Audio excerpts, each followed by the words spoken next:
Buenas noches, comunidad. Sean bienvenidos a un nuevo episodio de Relatos Perturbadores. La historia de esta noche es sobre uno de los criminales más grandes de la historia. La historia de Ed Kemper, el cual cometió crímenes contra su madre, sus abuelos y 6 compañeras del colegio. Con más de 2 metros de altura y un coeficiente intelectual de 145, Edmund Kemper pudo ser un gran basquetbolista o quizás un científico de renombre. Sin embargo, el odio visceral que sentía contra su madre lo llevó a ser el criminal en serie más famoso e infructuosamente buscado de los Estados Unidos en la década de los 70. Se lo llamaba el criminal de las colegialas, y es posible que nunca lo descubrieran si él mismo no hubiese llamado por teléfono a la policía después de cometer un crimen y degollar a su madre en abril de 1973. Tras hacer la llamada, se sentó en la puerta de su casa y esperó que vinieran a detenerlo. Ya no tengo odio. Después de matarla a ella, ya no tengo más ganas de matar, les dijo a los policías mientras lo trasladaban a la comisaría. Los uniformados no entendieron qué quiso decir. Ellos pensaban que llevaban a un loco, que en un ataque de ira había asesinado a su madre y a una amiga de esta que estaba en la casa por casualidad.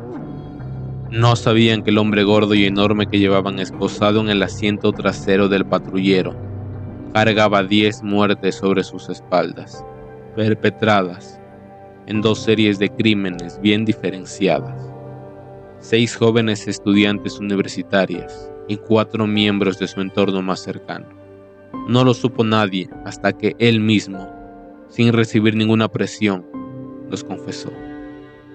Edmund Emil Kemper III odiaba a su madre desde que tenía uso de razón, pero tuvo que asesinarla para darse cuenta de que ese odio era el verdadero motor de la compulsión interna que lo había llevado a cometer sus crímenes.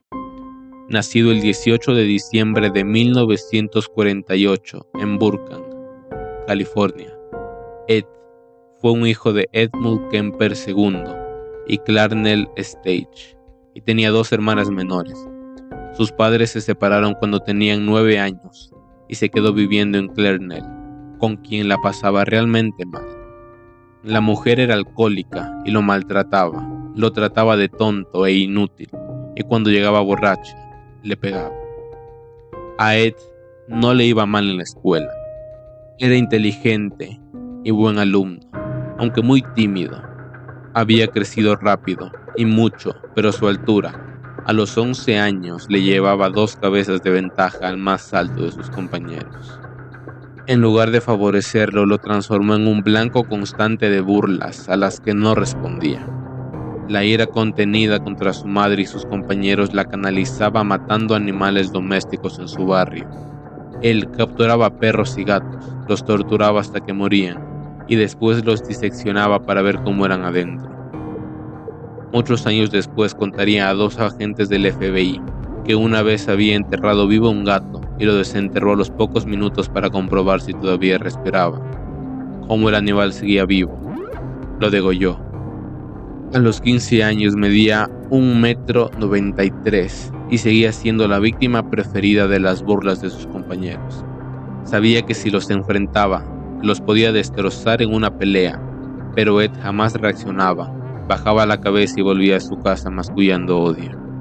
Y allí se metía en otro infierno, donde era dueña y señora su madre. Por esos días, le contó a una de sus hermanas que se había enamorado de una profesora, pero que sentía que solamente podía besarla si la mataba antes. Su hermana, horrorizada, la chica le contó la historia a su madre. Clarnell reaccionó encerrando a Ed en el sótano de la casa por las noches. Temía que abusara a sus propias hermanas. Ed se escapó y buscó refugio en la casa de su padre, en Los Ángeles. De chico, Ed se llevaba bien con su padre. Las cosas habían cambiado. El hombre tenía una nueva esposa y con ellos vivía la hija de un matrimonio anterior de la mujer, Ed, y las chicas se llevaron mal desde el primer día, y pronto la convivencia se hizo insostenible. El padre se sacó el problema de encima mandando a Ed a vivir con sus abuelos paternos, muy lejos de la ciudad. No fue la mejor solución. En ese lugar el chico se encontró envuelto en el mismo círculo de infierno familiar en el que había vivido su infancia. La abuela se burlaba de él y lo maltrataba, igual que su madre. El abuelo lo trataba bien, pero no lo defendía. Ed estalló por primera vez en su vida el 27 de agosto de 1964. Esa mañana, su abuela lo maltrató en la cocina y, como siempre, Ed no reaccionó. Para alejarse de la situación, buscó una escopeta que su abuelo le había regalado la Navidad anterior y salió de la casa para ir a cazar al campo, lo cual lo calmaba.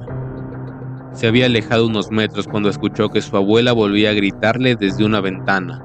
Le decía que volviera, que todavía no había terminado con él. Y él volvió, entró en la cocina y le disparó a la mujer por la espalda, en la cabeza. Se dio cuenta de que la había matado, pero ya no podía contenerse. Volvió a tirarle 2 veces más, ahora en la espalda, y después la acuchilló hasta agotarse. Envolvió la cabeza de la mujer con una toalla y arrastró el cadáver hasta el dormitorio. El abuelo volvió 20 minutos más tarde y Ed lo vio venir hacia la casa. Salió armado con la escopeta y le dijo al hombre que se iba a casar. Sin sospechar nada, el abuelo siguió caminando hacia la casa. Entonces Ed le disparó por la espalda. Llevó el cadáver de su abuelo hasta el garaje y metódicamente limpió la sangre esparcida por la cocina. Recién entonces se dio cuenta de lo que había hecho y no tuvo mejor idea que llamar a Clarnell, su madre, para contarle. La mujer lo trató de tonto y le dijo que llamara a la policía. Ed obedeció y después de hacer la llamada se sentó a esperar en la escalera de la entrada de la casa. Él tenía 15 años. En el interrogatorio, dijo que había matado a la abuela para saber qué se sentía matando a alguien. ¿Y a tu abuelo?, le preguntaron. Para evitarle la tristeza, respondió. Ed era menor de edad y parecía trastornado.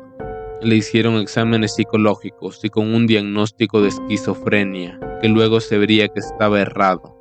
En lugar de meterlo en un correccional, la justicia ordenó internarlo para que lo trataran en el hospital psiquiátrico de Atascadero, en California.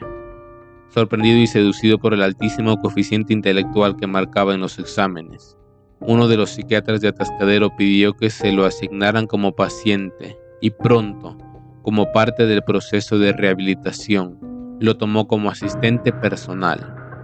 En ese lugar, Ed encontró una llave que le sería muy útil para lograr su libertad. Tuvo acceso a manuales de psiquiatría y a los protocolos de los médicos para evaluar a los pacientes y los estudios.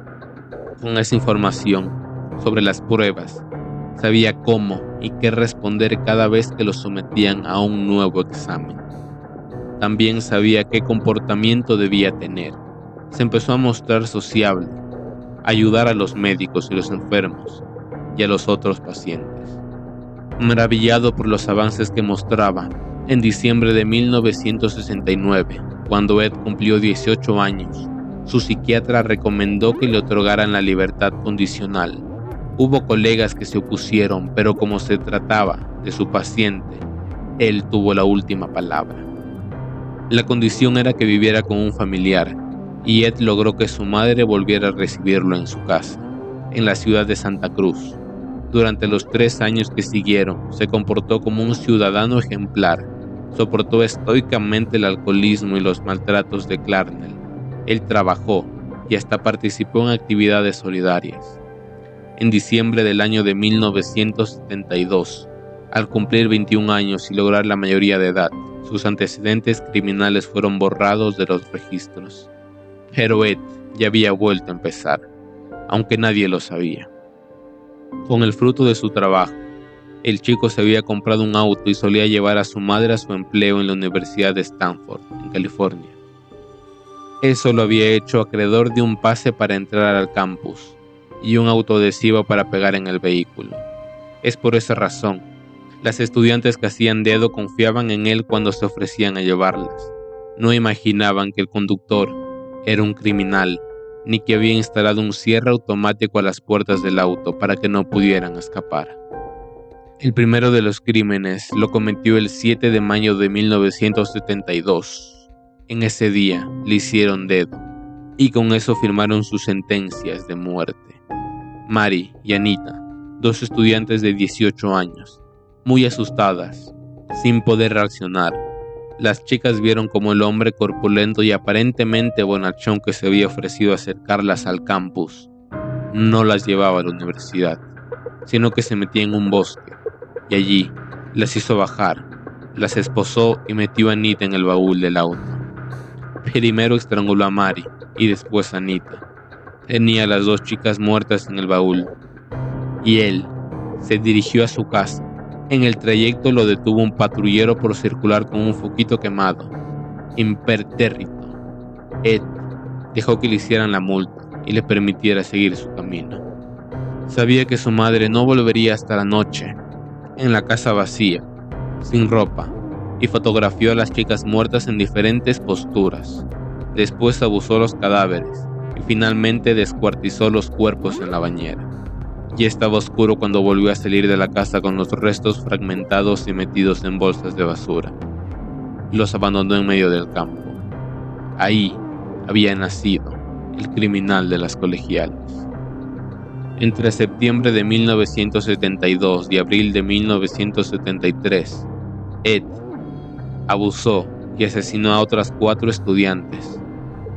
Ray Coco, de 15 años, Cindy, de 19, Rosalind, de 23 y Alice, de 21.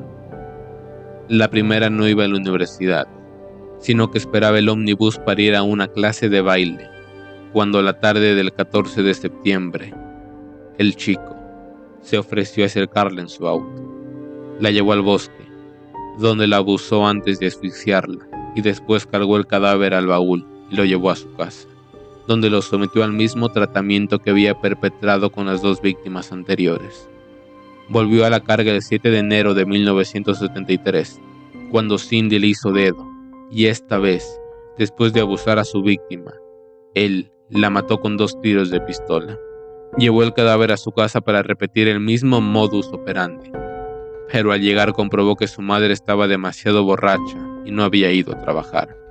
Escondió el cuerpo en el armario y esperó al día siguiente para descuartizarla. Tiró las bolsas con los restos desde un acantilado, pero decidió guardar la cabeza de Cindy y la enterró en el jardín.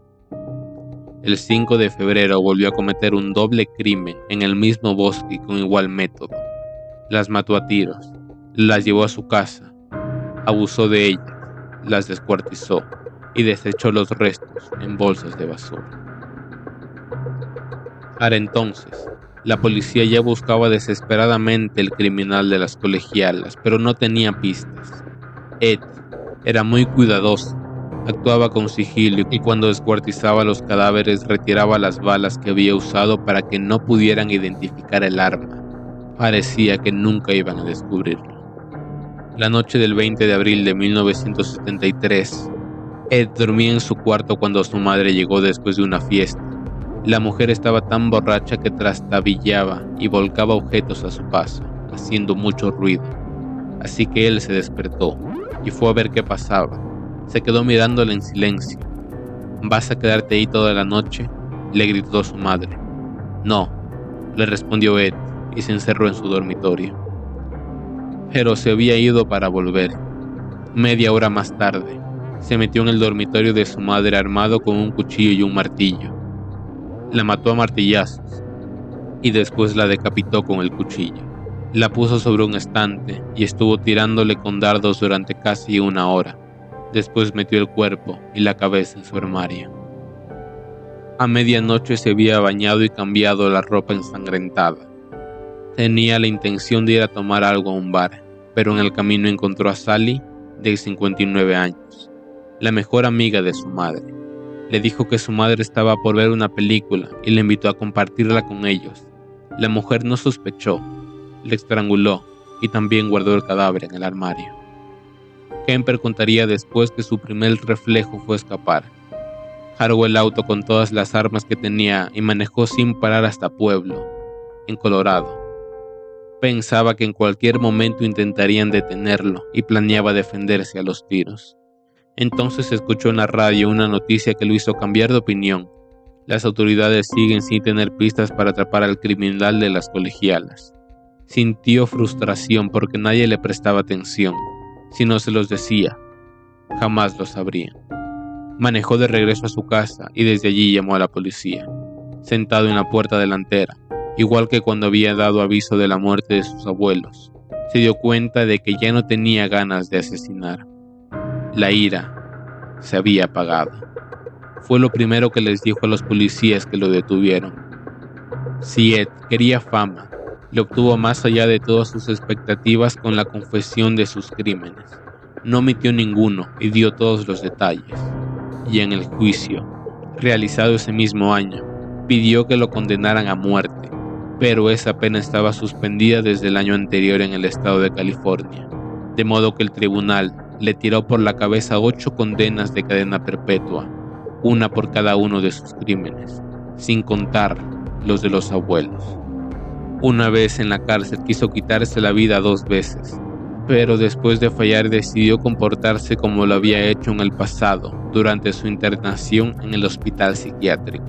Pero esta vez no sedujo a un psiquiatra, sino a los perfiladores del FBI, que comenzaron a consultarlo para que los ayudara a resolver casos de criminales en serie. Y Ed colaboró con todo gusto. Sus sangrientas andanzas fueron contadas en 7 libros, con cuyos autores también colaboró, y sus trabajos como consultor del FBI dieron lugar a varios capítulos de la serie Mindhunter. Al escribirse estas líneas, Ed Kemper estaba a punto de cumplir 73 años y lleva 48 años detrás de las rejas de la cárcel estatal en California.